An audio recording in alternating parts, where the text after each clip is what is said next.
நாவல் தொடர் நிறமாறும் பூக்கள் பாகம் 12 விறுவிறுப்பான நாவல்.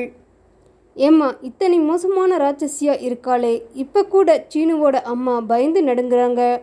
உன்னை அவ சும்மா விடுவாளா? எங்களுக்கு பயமாக இருக்கு மஞ்சு. அப்பா நாளைக்கு காலையில் அவங்க சம்மதம் சொல்லுவாங்க. அப்புறமா தன் அடுத்த ஆட்டத்தை தொடங்குவாங்க. அப்பவும் பிரச்சனை தானேம்மா. அதை எப்படி சமாளிக்கணும்னு எனக்கு தெரியும்ப்பா. நீங்கள் தைரியமாக இருங்க, கல்யாண ஏற்பாடுகளை செய்யுங்க, இது நடக்கும். காலையில் எழுந்து வந்ததும் அத்தை எல்லோரையும் அழைத்தாள். விசு, எனக்கு சம்மதம்தான். மஞ்சுவே இந்த வீட்டு மருமகளாக வரட்டும். நான் தடுக்கலை. தடுத்தா வெளியில் கல்யாணம் செஞ்சுட்டு வந்து சீனு நிற்பான். நமக்கு அது அவமானம். ஏற்பாடுகளை செய். நம்ம ஜோசியரை வரவழை. கல்யாணத்துக்கு நாள் குறிச்சிடலாம். அந்த மஞ்சு ஜாதகம் வேணும். அப்போதான் பொருத்தமான நாளை குறிக்க முடியும். நாளை மொபைலில் அனுப்ப சொல்கிறேன் அத்தை. வீட்டில் பிரிண்ட் அவுட் எடுத்துடலாம். சீனு மஞ்சுவுக்கு ஃபோன் செய்து விவரம் சொன்னான். 10 நிமிஷங்களில் ஜாதகம் மொபைலில் வந்து விட்டது. உடனே பிரிண்ட் அவுட் எடுத்து விட்டான் சீனு. நீ ஜோசியரை வரவழைக்கலாம் அத்தை. காலையில் 10 மணிக்கு வர சொல்கிறேன் என்றாள் தைலா. நீ போய் கோயிலில் அர்ச்சனை பண்ணிட்டு வந்துடு. ஜோசியர் வரும்போது நான் இங்கே இருக்க வேண்டாமா? எதுக்குமா? அத்தை பார்த்துக்குப்பாங்க. நீ புறப்படு. அம்மா அந்த பக்கம் போனதும் ஜோசியர் இந்த பக்கம் வந்தார். அத்தை கதவை சாத்தினாள். இதை பாருங்க, இந்த கல்யாணம் நடக்கக்கூடாது. அந்த பொண்ணுக்கு மாங்கல்ய பலம் இல்லைன்னு நீங்கள் ஜாதகப்படி சொல்லணும். தன் பிள்ளை உயிருக்கு ஆபத்துனா தைலா பயப்படுவா. கல்யாணத்தை நடக்க விட மாட்டா. அம்மாவே பிள்ளை கல்யாணத்தை தடுத்து நிறுத்தட்டும். நாளைக்கு தேதி குறிக்க மஞ்சுவோடு அப்பா சித்தியும் வேணும்னு வரவழைங்க. அப்பா சந்தோஷமாக அத்தையை பார்த்தார். ஜோசியர் 2 ஜாதகங்களையும் கையில் எடுக்க அத்தை அதன் மேல் கரன்சிகளை வைத்து அழுத்தினாள். அதே நேரம் கோயிலில் அம்மா எதிரே மஞ்சு இருந்தாள். சீனு கூட வந்திருக்கலாம். 2 பேரையும் ஜோடியாக வச்சு அர்ச்சனை செஞ்சிருப்பேன். அத்தை சம்மதிச்சு ஜோசியரை வரவழைக்கிறாங்க. கல்யாண தேதி குறிக்க.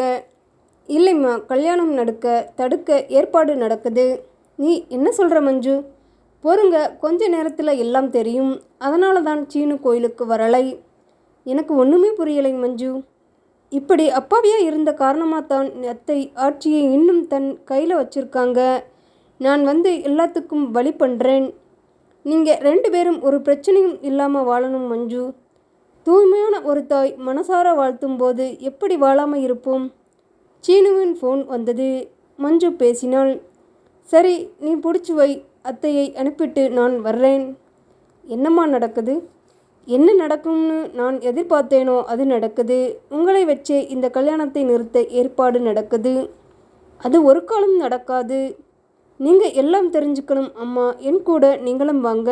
இனிமே உங்ககிட்ட ரகசியமே இல்லை, வாங்க. அம்மாவுக்கு இன்னும் குழப்பம் அதிகமானது. சன்னதியை திரும்பி பார்த்தாள். தெய்வமே, இந்த குழந்தைகளுக்கு எந்த தடையும் தராமல் அவங்களை சேர்த்து வை. எனக்கு வேற எதுவும் வேண்டாம். மாலை வீட்டில் அனைவரும் ஒன்று சேர சீனு மஞ்சு வீட்டுக்கு ஃபோன் போட்டு நாளைக்கு காலையில் அவங்க 3 பேரையும் இங்கே வர சொல்லு. எதுக்கு அத்தை?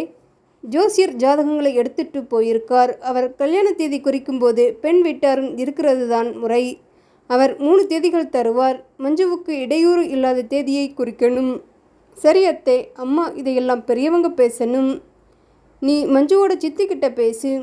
நானா வீட்டில் அத்தை பெரியவங்க இருக்கும்போது நான் எப்படி?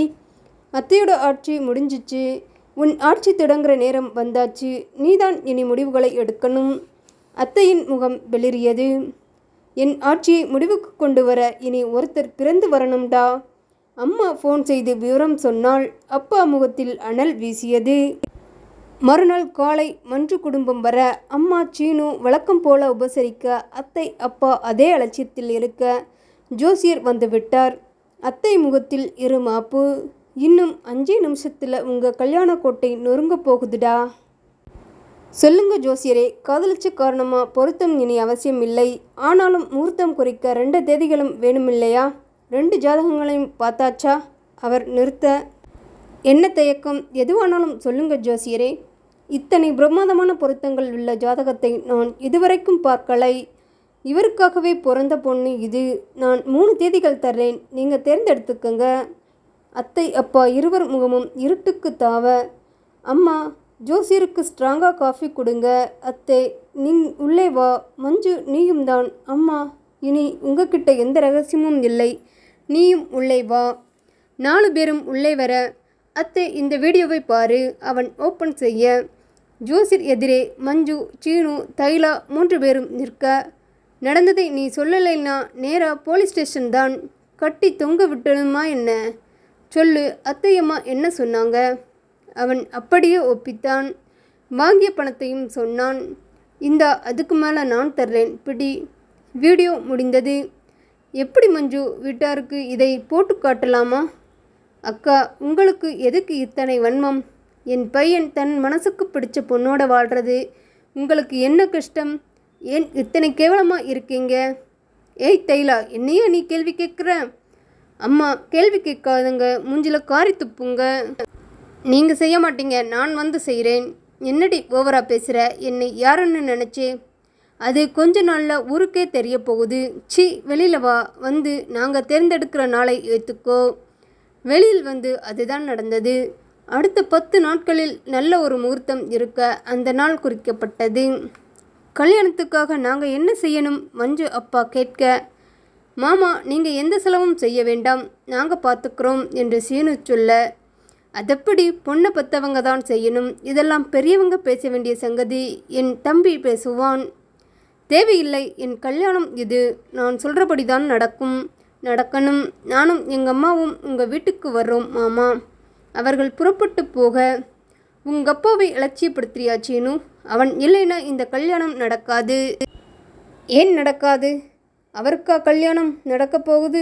ஜோசியருக்கு பணம் தந்து அத்தை சதி பண்ணுறாங்க. இவர் உடந்தையா இருக்கார். பெத்த பிள்ளை தலையில் கல்லை போடுற அப்பனுக்கு எதுக்கு மரியாதை? அவர் வந்தா என்ன, வரலைனா என்ன? அப்படி சொல்லாதே சீனு. அவர் வரலைனா நான் வர முடியாது. நான் இல்லாமல் உன் கல்யாணம் நடக்கணுமா? அம்மா கலக்கத்துடன் கேட்க, அத்தை முகத்தில் ஒரு புது வெளிச்சம் பார்த்தாள் சீனு.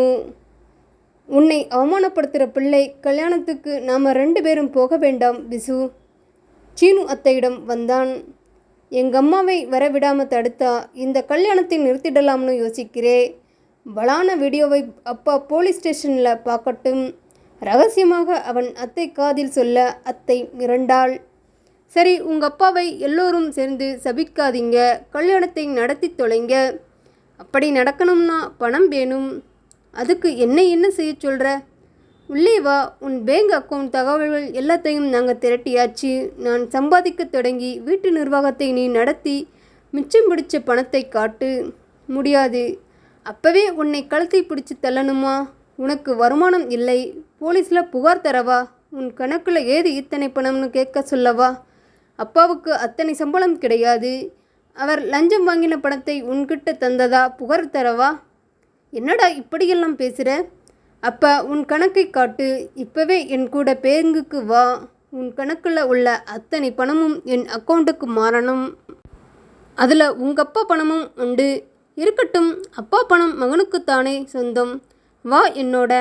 நீ இப்போ வரலைன்னா போலீஸ் வீட்டுக்கு வரும். ஜெயிலில் களி திங்குறியா, இல்லை வீட்டில் எங்கள் அம்மா போடுற நல்ல சொத்தை திங்குறியா? சீக்கிரம் சொல்லு. அத்தை மாட்டிக்கொண்டு விழித்தாள். உன் மேலே உள்ள கிரைம் ரேட் நாளுக்கு நாள் கூடுது. சீக்கிரம் வா. அத்தை அவனுடன் புறப்பட, அக்கா எங்கே போகிற? வந்து சொல்கிறேன்டா. அத்தை குரலில் நடுக்கம் பரவியது.